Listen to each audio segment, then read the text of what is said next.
I'm Geoffrey Dent, and I've been a long-time member of the church since I was christened here. Originally there was only one church in Saddleworth at St Chad's, and everybody had to walk there on their one day off on a Sunday, and there were thriving communities in Denshaw, Delph and Castleshaw. So they all had to walk there, hellfire sermons, come home, and that was their day off in the week. So Denshaw, Delph and Castleshaw got together to build their own church here at Heights Church, and it was opened eventually in 1768. We were told at the time you had to have a bill through Parliament for £10,000, but there is no evidence of that being paid.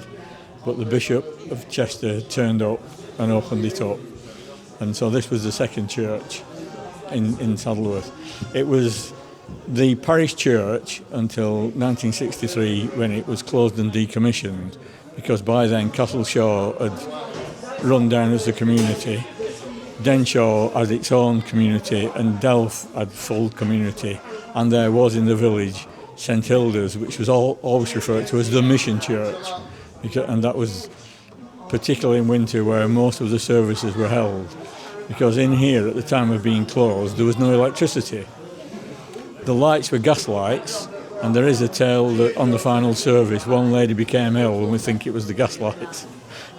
And the organ was hand pumped, and so quite often you'd hear the racket of the handle going up and down, and if it wasn't pumped high enough the organ was more like a dying duck. It was decommissioned in, I think it was around 1963. There is an anniversary book with all the details in, which is still available.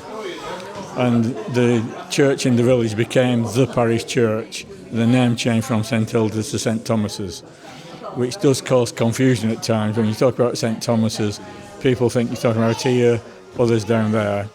And of course, the parish is Friarmere, which confuses people even more because they say, isn't it in Delph? Well, Delph is part of Friarmere. There is Friarmere Cricket Club just down the hill between Delph and Denshaw, and in the graveyard is the mill owner who commissioned it, overlooking the cricket club. And there is also a row of terraced houses, which 12 in number, and the story was that if you got a job at the mill and played cricket, you got a house. One for the 12th man.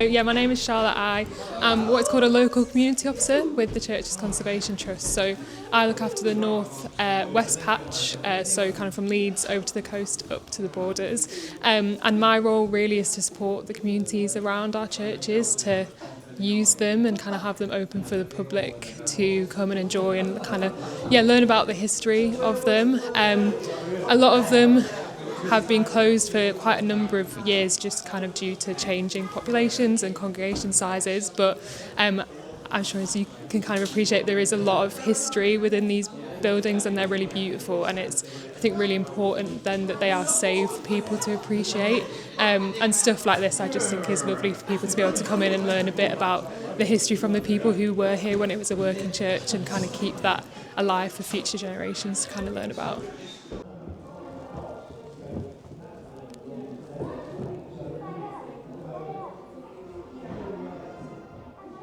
Hi, I'm John Batty. I used to be a member of the church here. I pumped the organ, I read the lesson back in the 1950s and 60s. I think the story we're interested in was the fact that when the vicar spoke for the sermon, he always spoke for 15 minutes, and the choir, mainly men, used to go back into the vestry behind the pulpit, unseen by the vicar, but they went round into the Royal Oak pub next door. They had 2 pints, and after 13 minutes they came back in, and as the vicar left the pulpit he used to nod to them as though they'd been there every minute. And I think the congregation thought that was part of the service. And he used to pump the organ, but there was a hole in the bellows, and if the organist was playing something like Trumpet Voluntary, it was difficult to keep up, and if the peg disappeared over the top notch, the organ used to go And 60 years on, church is still here. Yeah. People still have services. Alvin Wrigley, one of the local poets, tells a story that in about the 1850s, he was doing a wedding. The vicar was doing a wedding, and the groom was obviously drunk. And he said to the bride, "Why have you brought him here in this state?" She said, "Well, he wouldn't have come otherwise." I'm Mary Rogers. I'm from one of the oldest families in the district. Very many ancestors buried in the churchyard. I attended I was christened here and brought to church until I was 16.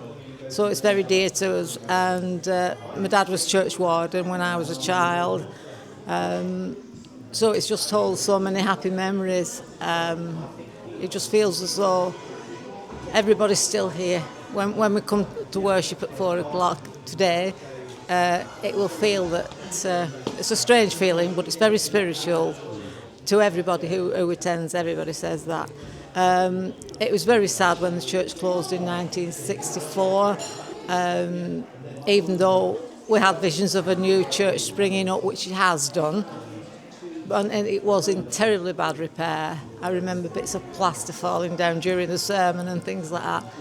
But thanks to the Church's Conservation Trust, it is in actual better state of repair than it was when it closed. May not think so if you come in and look round, but it is a fact. And we're so grateful that they came upon the church and were willing to take it on and keep it open for occasions like this. So we do get good attendances at the service, and people don't know a lot about the history, so we're able to fill them in on various points and answer questions over this Heritage Weekend, which is what the Heritage Weekend is all about.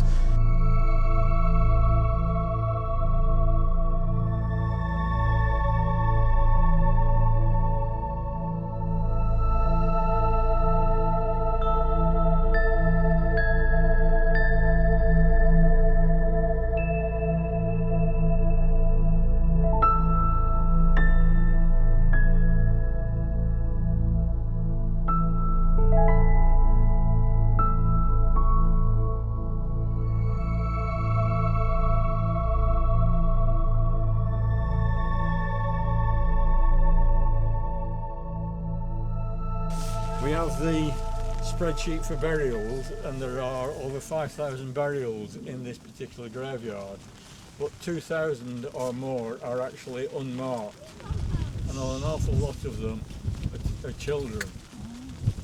The first recorded person to be buried here, the description was a lady that was called a traveller or sojourner, and we only found out recently sojourner was a name that in the 1700s most people tended to live and stay, in the village where they were. But if somebody came and stayed overnight, passing through, they were referred to as a sojourner. So the first burial was of this, that was recorded, was of this lady. It was a sojourner. But actually there were a couple of children buried in the graveyard just before her, but we didn't know where any of them were. The earliest recorded of the children is actually here, under this gravestone, but this gravestone was obviously put in by the family much later, and the child's name came on it. It was not done at the time, and I think it's understandable if you think about the people around in those days. All the workers really didn't have the money to sort of be buying stone and things, so it's probably, if there was a marker at all, it was just a wooden cross, and it rotted. Just roughly where that little tree is, it was the first adult marked grave, and the one next to the window was the one that followed it. But then the families like the Gartsides and the Schofields and people like that, the Buckleys, as they became the mill owners, they started to mark out the graves and things.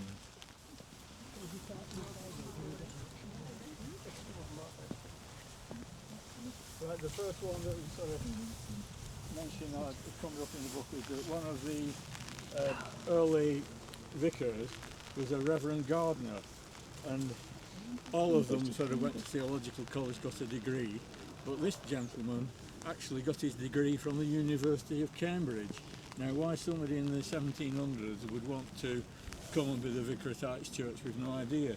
But actually, the inscription here on top of his tomb, it says Francis Gardner of the University of Cambridge, and it's the only one we know of that's actually got that description. But you're going back to the 1700s, late 1700s, early 1800s, and he came all the way from Cambridge. So, and he was jammy at top and quite a character. He was a sheep farmer because he gave my mother a lamb when she was a little girl. He always told me this story about Jimmy, and this lamb was called Jimmy, and it got a bit large. We were down at Delph halfway down the hillside, and it used to attack the choir boys when they were going up to sing on Sunday night, so poor lamb had to be slaughtered, and it's a long time till she got over that.